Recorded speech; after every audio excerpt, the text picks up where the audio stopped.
እየጨረስን ነው። እሺ በደንብ ስሙ። ኃጢአት የቤት እንስሳ አይደለም። ክርስቲያኖች አናላምደው።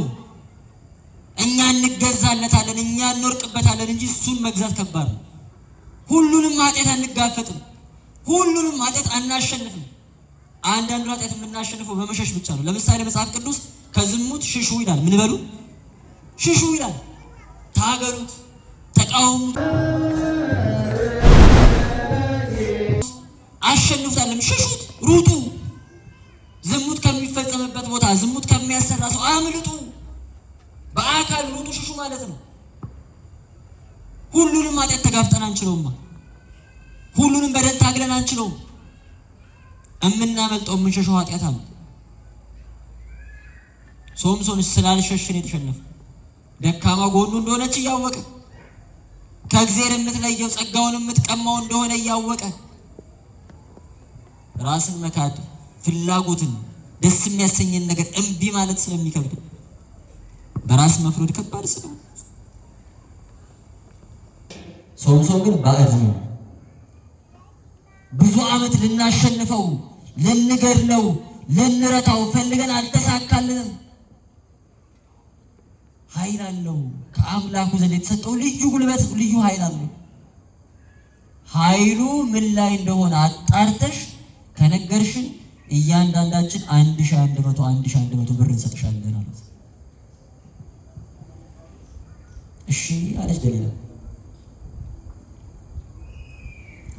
ሶምሶን ወደ ቤቱ ሲመጣ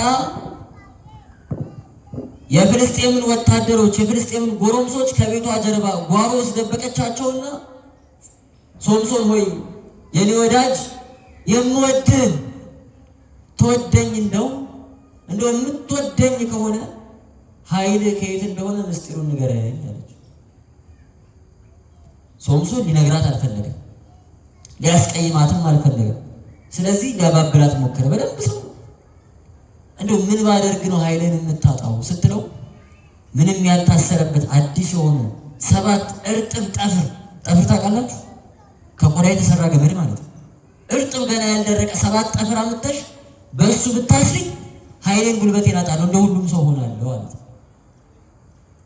እሺ አባብላ አስተኝታ እንቅልፍ ሲወስደው ከጓሯ የደበቀቻቸው ፍልስጤማዊ ሄደው ጠፍር አመጡላት፣ እርጥብ ጠፍር። በተኛበት እጅግሩን አሰረችው። እየሰማችሁ ነው?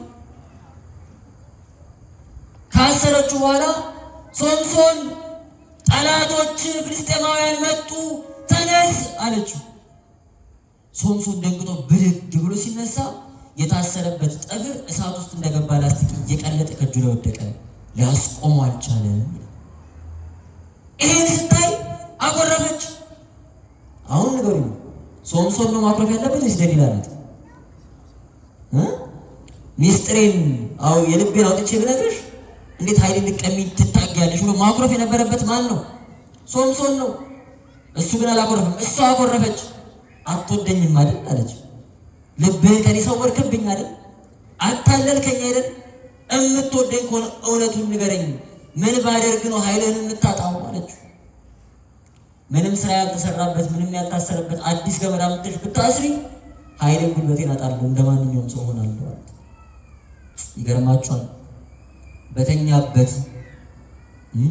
በተኛበት አዲስ ገመድ አምጥታ እጅ እግሩን አሰረችው።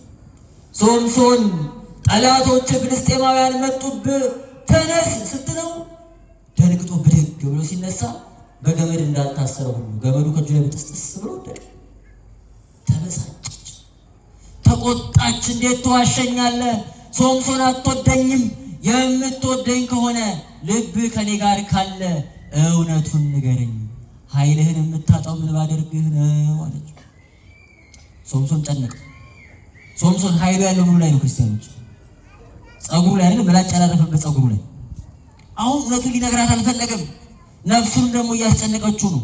ስለዚህ እንዲህ አላት፣ ጸጉሬን ከድር ጋር አድርገሽ ሹሩባ ብትሰሪው ብጎነጉኙ መሬት ላይ ብትቸኪው ኃይሌን አጣለሁ አለች። እውነት ነው ወይስ ውሸት ነው? ውሸት ነው አይደለም? ግን ለእውነቱ ምን ያክል የቀረበ እንደሆነ እያያችሁ ነው። እየሰማችሁኝ ነው? ደጋግማ በጠየቀችው ቁጥር፣ ደጋግማ በመለሰ ቁጥር ወደ እውነቱ ምን ያክል ጠጋ ጠጋ እያለ እንደሆነ አስተውሉት።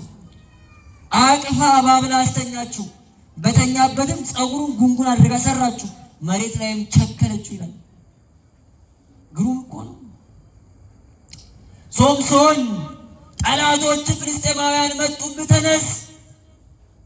ደንግጦ ሲነሳ እንዳልተቸከለ ሁሉ እንዳልታሰረ ሁሉ ሆነ። ኃይሉ፣ ጉልበቱ፣ ብርታቱ አብሮት እንዳለ ሆነ።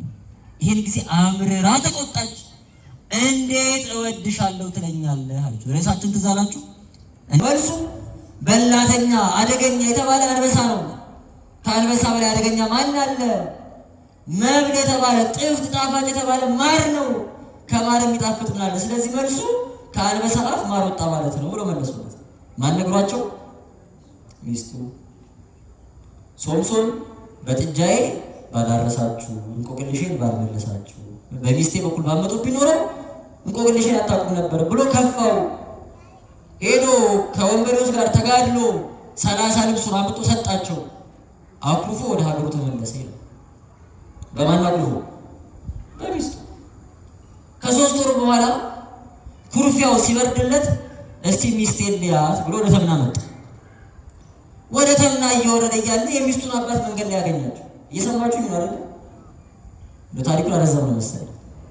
የሚስቱን አባት መንገድ ላይ ያገኛቸው። ሚስቴ እንዴት ናት ሲላቸው እኛ እኮ አኩርፈ ስትሄድ ባይፈልጋት ነው ባይወዳት ነው ብለን ከሚዜዎች ለአንዱ አጋባናት ብሎ መለሱለት። ጎልማሳ በሚስቱ፣ ንጉሥ በሚስቱ። ሶምሶን አኮረፈ። ስለዚህ ምክንያት ፍልስጤማውያን ተበቀላቸው። ማሳቸውን፣ ሰብላቸውን ሁሉ አቃጠለ። ጨፍጭፏቸው ሸሽ። አሁን እልህ ይዘውበታል። አሁን ወደ ዋናው ታሪካችን እየመጣ ነው። ታሪኩ ይቀጥላል። ምዕራፍ 14 እና 15 አንብባችሁ ልክ ምዕራፍ 16 ጋር ስትደርሱ ሶምሶን አሁንም ከእስራኤላውያን ወገን ከእግዚአብሔር ሕዝብ ካልሆነች ደሊላ ከምትባል ሴት ፍቅር ያዘው ይለናል። ወደ ሸለቆ ወረደ። ደሊላ የምትባል አንዲትን ሴት አገኘ። ከእሷ ፍቅር ያዘው። አሁን ዋናው ታሪክ ያለው እዚህ ጋር። ደሊላ ከእስራኤላውያን ወገን አለች፣ ከፍልስጤማውያን ወገን ናት። እሷ የምትኖርበት ዋሻ ውስጥ እሷ የምትኖርበት